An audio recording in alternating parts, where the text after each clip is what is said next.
So how, like, did you always know you wanted to go into the pet industry, like, whether it be, like, just in a pet store or a clinic or stuff like that? Like, how did you get into that field? So I started at an animal hospital, and I had a friend who worked there and had offered me the job, and it kind of fell into my lap, but I wasn't sure if it was something I'd be able to handle because of everything like euthanasia and stuff like that. But it actually ended up being something that I really enjoyed, and I've learned a lot about and kind of just grown a lot, like with my knowledge of the whole industry as I've gone, and really just had fun with it. Did you, like, when you were younger, did you have any idea that you wanted to, like, that you really would like the pet industry or anything like that? Yeah, I've always had an interest in animals, like ever since I was little, and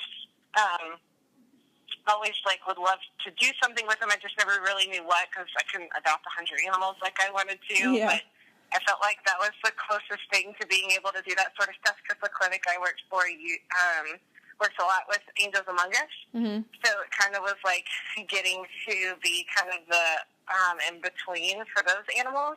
And then I learned a lot about like with euthanasia. It's always sad to lose a pet, but like the biggest thing I learned about that is that like the pet's always in pain, they're always sick, so it's always just like putting them at peace, letting them go peacefully, and I've learned that it's kind of just a way of dealing with things, and I don't know, it's just, I've grown a lot from the whole thing, and just, it wasn't, like I said, it wasn't really exactly where I saw myself going, even though I had an interest in it, but I, like, love it. Yeah, I totally get you.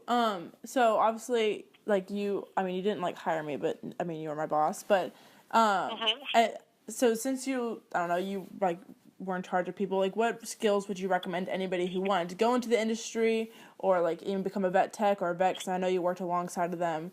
What were the top things that you would recommend someone to, like, have or, like, be able to do?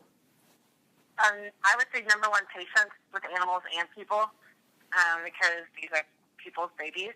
So, especially with the internet, people think that they know things, they can look things up, and you have to really, like, have patience with people and them kind of, like, testing your knowledge and your education, but also patience with the animals because they don't really understand everything you're doing. Yeah.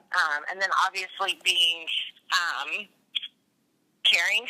I mean, animals get scared, and when they get scared, they react angrily, and you just have to have, like, a calming nature and be able to handle those sort of things. So I think definitely patience, number one, and being caring would probably be a close second. Cool. Well, thank you. Like, that's awesome. Thank you so much